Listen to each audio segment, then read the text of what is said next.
वैद्युत द्रव की निरक्षीय स्थिति पर किसी बिंदु पर वैद्युत क्षेत्र की तीव्रता का व्यंजक। आज हम डेरिवेशन करेंगे वैद्युत द्रव की निरक्षीय स्थिति पर किसी बिंदु पर वैद्युत क्षेत्र की तीव्रता का व्यंजक। तो सबसे पहले हम एक वैद्युत द्रव आघूर्ण लेंगे।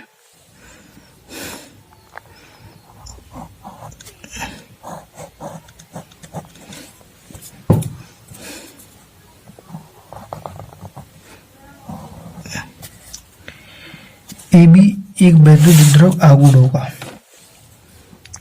ए और बी, जिस पर दो आवेश होंगे। ए पर प्लस आवेश होगा, प्लस क्यू आवेश, और बी पर माइनस क्यू आवेश। अच्छा, वैद्युत द्रव आघूर्ण के जो मध्य की दूरी होगी वो 2L होगी।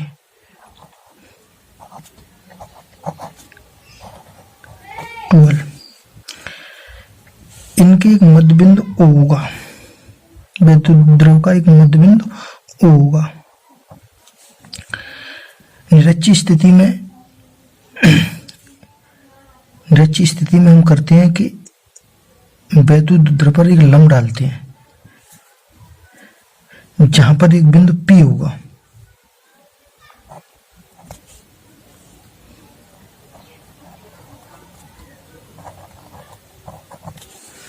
एक बिंदु P होगा। फिर इसके बाद हम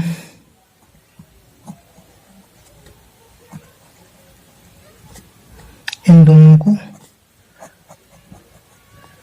बी पी को मिलाएंगे और पी ए को मिलाएंगे, और पी ओ से यानी ओ से आर दूरी पर एक बिंदु पी है।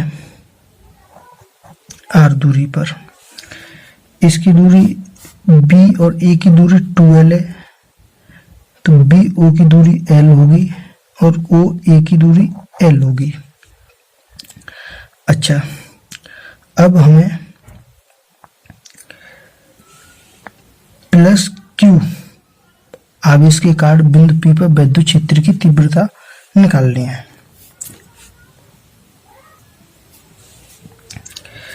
अच्छा, ये पूरा जो वैद्युत द्रव आघूर्ण ए बी है ये परावैद्युतांक के में स्थित है।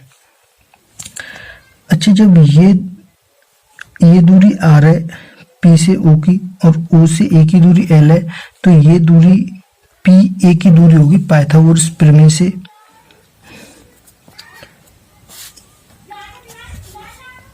P A की दूरी अंडर रूट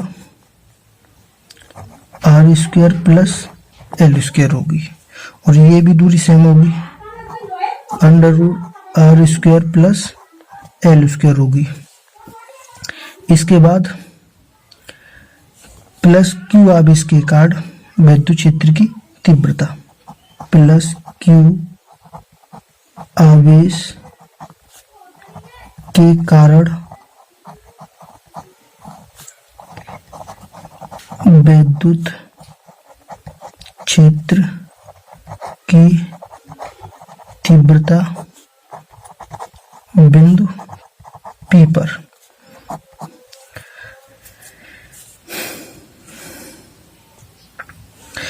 P पर एक धन परीक्षण आवेश Q नोट है, जिसकी A और P की जो दिशा होगी आवेशों की वो प्रतिकर्षण होगी,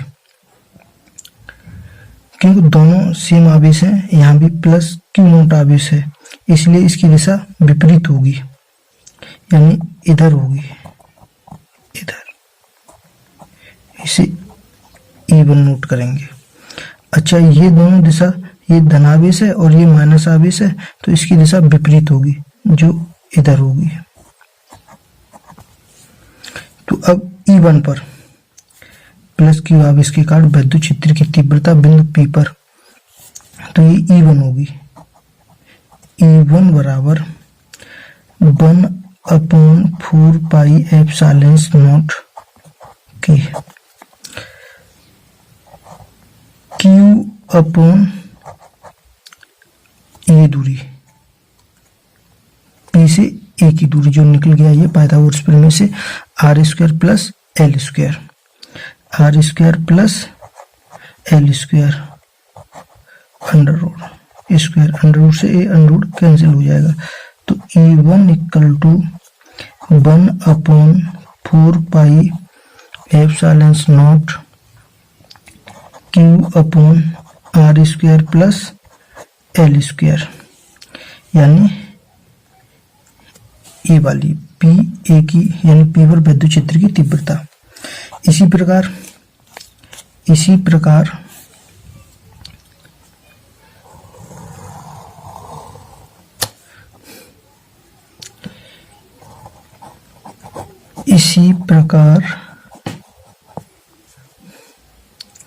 बिंदु P पर यानी इसी प्रकार माइनस क्यू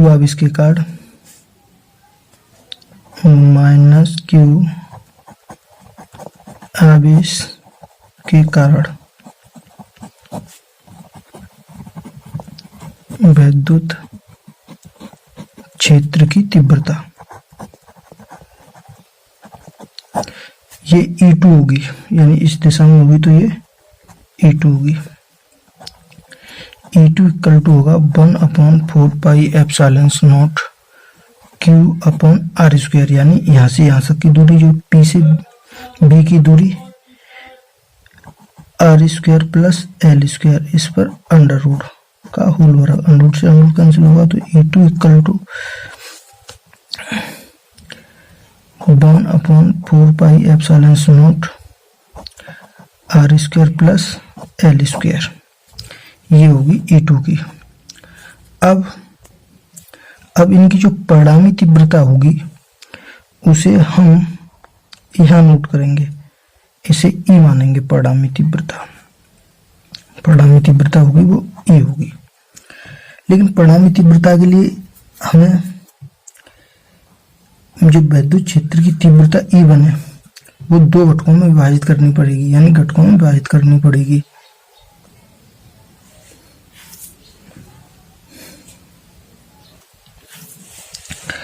हाँ, अब हम जो E1 निकाला है ये हमने A से P की दिशा में निकाला है, A से P की ओर, और E2 निकाला है ये हमने P से B की ओर, P से B की ओर। अब इसके बाद जो परिणामी तीव्रता निकलेगी उसके लिए हमें E1 के दो घटक करने पड़ेंगे। सबसे पहले एक तो ये वाला घटक इसके लंबवत होगा, जिसे E1 जो दो घटक होंगे उसे एक तो E1 sin थीटा होगा और दूसरा E2 cos थीटा होगा। जो ये लंबवत होगा वो E1 sin थीटा होगा, E1 sin थीटा। अगर इसके लंबवत जो घटक होगा वो होगा इधर, ये होगा E1 cos theta, E1 cos theta, E1 cos theta. अब हमें E2 के दो घटक करने होंगे। E2 का लंबवत में ये घटक इधर होगा, ये होगा हमारा E2 sin थीटा, और जो दूसरा घटक होगा वो इस तरफ होगा, जो E1 cos थीटा जो सेम दिशा में होंगे। ये जो घटक होगा ये E2 cos थीटा जो सेम दिशा में होंगे, E1 cos थीटा और E2 cos थीटा दोनों की दिशा समान होंगी, और जो E1 व E2 की जो दिशा होंगी वो विपरीत होंगी, जिससे ये एक दूसरे से कैंसिल हो जाएंगे, इनकी जो परिणामी तीव्रता होगी। लेकिन जो दो घटक E1 और E2 cos थीटा, E1 व E2 cos थीटा ये क्षैतिज घटक हैं, ये आपस में जुड़ जाएंगे। तो अब हम इनकी परिणामी तीव्रता निकालेंगे। तो परिणामी तीव्रता निकालने के लिए हमें देखना होगा कि परिणामी तीव्रता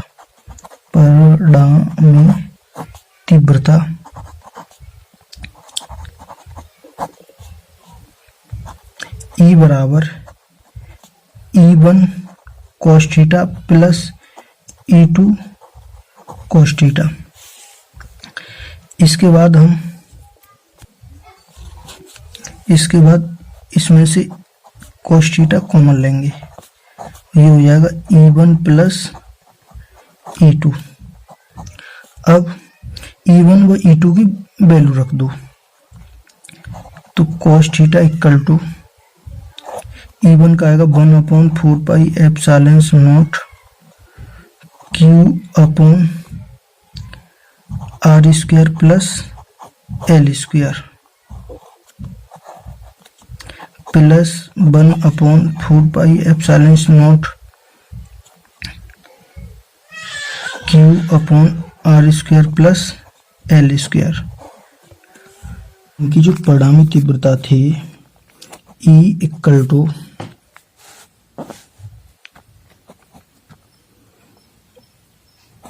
cos थीटा कोष्टक में 1/4 pi epsilon naught Q upon R square plus L square plus 1/4 pi epsilon naught Q upon R square plus L square. इस भिन्न को हल करेंगे तो ये होगा E equal to 2Q 4 pi epsilon naught कोष्टक में R square plus L square into cos theta. यदि हम त्रिभुज इस तरह से बनाया था, इसमें ये O था, ये A और ये P। अब त्रिभुज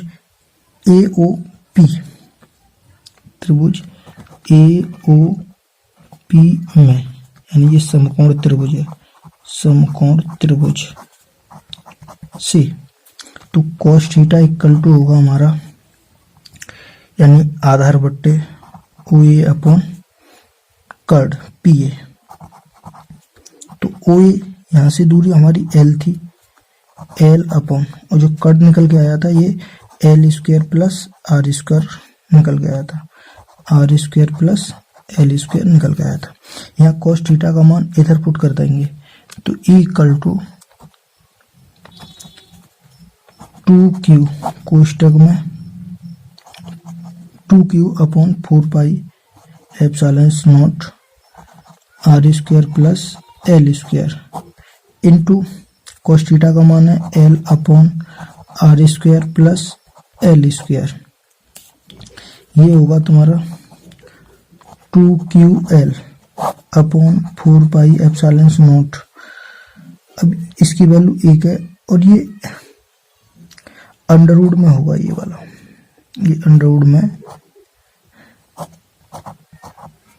PA की दूरी ये अंडरवुड में आई थी, तो ये इसकी R square plus L square, इसकी पावर 1 है और इसकी पावर आधी है, तो ये होगा तुम्हारा R square plus L square की पावर 3/2।